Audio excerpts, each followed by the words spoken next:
आज हम आपसे बात करने वाले हैं एक नए टॉपिक के संबंध में, जो है हमारा पुस्तपालन एवं लेखाकर्म।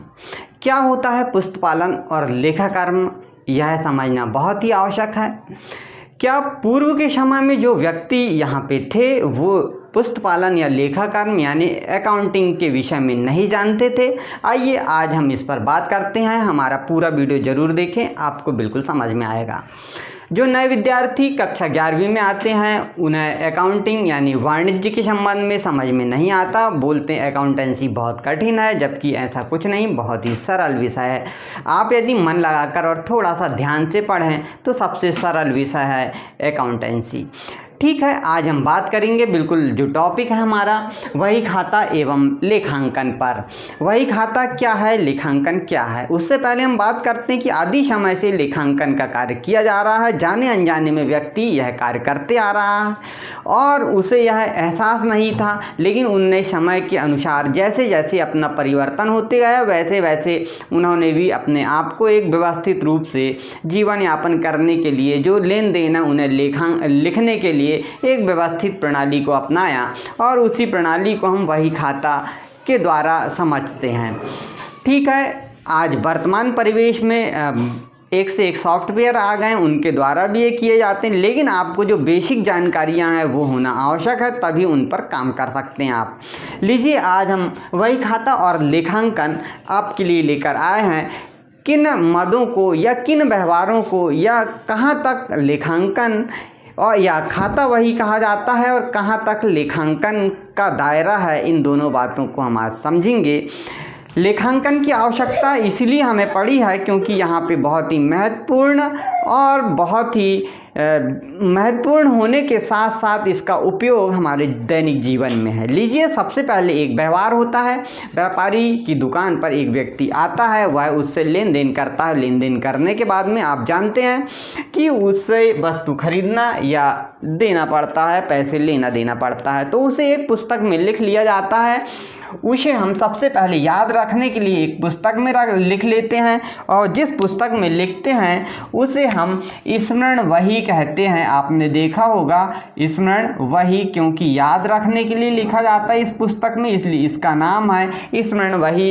रफ बुक या रद्दी पुस्तक के नाम से भी जाना जाता है, वेस्ट बुक भी कहा जाता है। इसकी सहायता से व्यापारी जो होता है वो एक लेखा कर लेता है, अर्थात अपनी जो मैन पुस्तक उसमें लिखता है, जिसे हम पंजी कहते हैं, रोज नामचा कहते हैं या फिर नकल वही के नाम से भी जानते हैं इसे, नकल वही।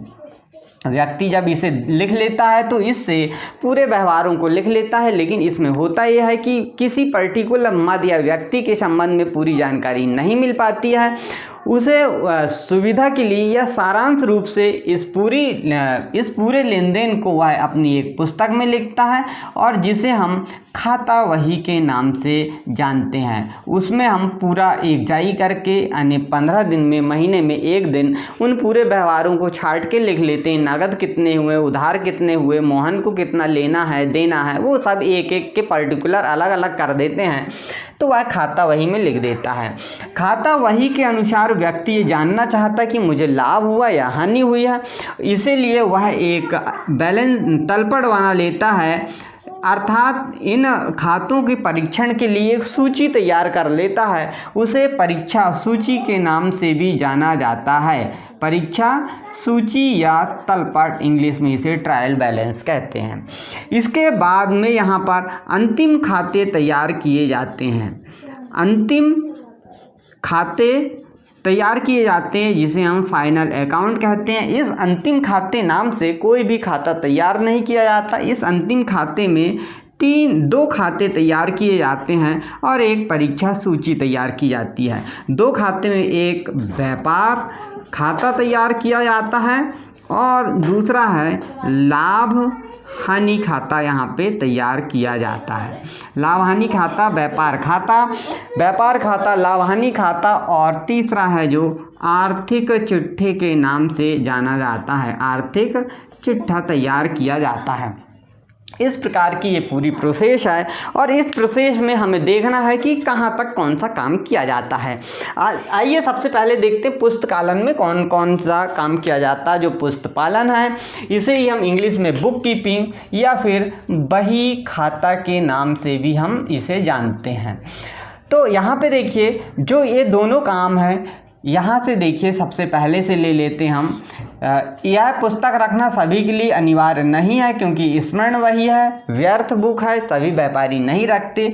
तो मैन पंजी प्रविष्टि और खाता वही, इन दोनों व्यवहारों को लिखना जो है वह है पुस्तपालन के दायरे में आता है। यहाँ के बाद लेखांकन का जो दायरा होगा वह लेखांकन का दायरा इन दोनों में आएगा। अंतिम खाते और तलपट और अंतिम खाते में ये तीनों खाते हैं, ये सब लेखांकन के दायरे में आ जाएंगे। इस प्रकार हम इसे अलग अलग विभाजित कर सकते हैं।